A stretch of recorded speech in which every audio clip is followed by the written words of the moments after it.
तर एआय समिटमधील काँग्रेस आंदोलनाचा शिंदेंनी समाचार घेतलाय। काँग्रेस आंदोलकांचा चड्डी बनियन गँग असा उल्लेख शिंदेंनी केलाय। काँग्रेसने गोंधळ घालून देशाची नाचक्की केली असा देखील आरोप शिंदेंनी केलेला आहे। काँग्रेस नेत्यांनी देशाची माफी मागावी असं एकनाथ शिंदे यांनी म्हटलेलं आहे। त्यांनी या संदर्भात काय ट्विट केलेलं आहे पाहूया।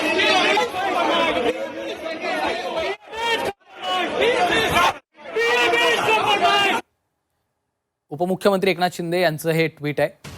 इंडिया एआय इम्पॅक्ट समिटमधून जगापुढे भारताचं तंत्रवैभव सादर केलं जात असताना भारत मंडपममध्ये युथ काँग्रेसच्या चड्डी बनियान गँगनं असभ्य गोंधळ घालून भारताची जागतिक स्तरावर नाचक्की करण्याचा प्रयत्न केलाय।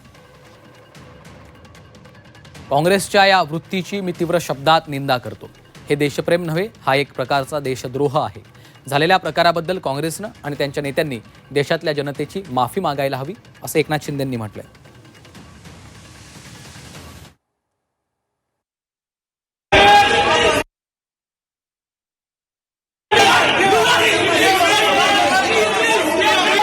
ची प्रतिमा मलिन करण्याचा केविलवाणा प्रयत्न अर्थात परदेशात जाऊन भारताविषयी अपप्रचार करणारे राहुल गांधी यांच्यासारखे नेते असल्यानंतर त्यांच्या तरुण कार्यकर्त्यांकडनं अपेक्षा तरी काय करणार असा देखील टोला एकनाथ शिंदे यांनी लगावलाय।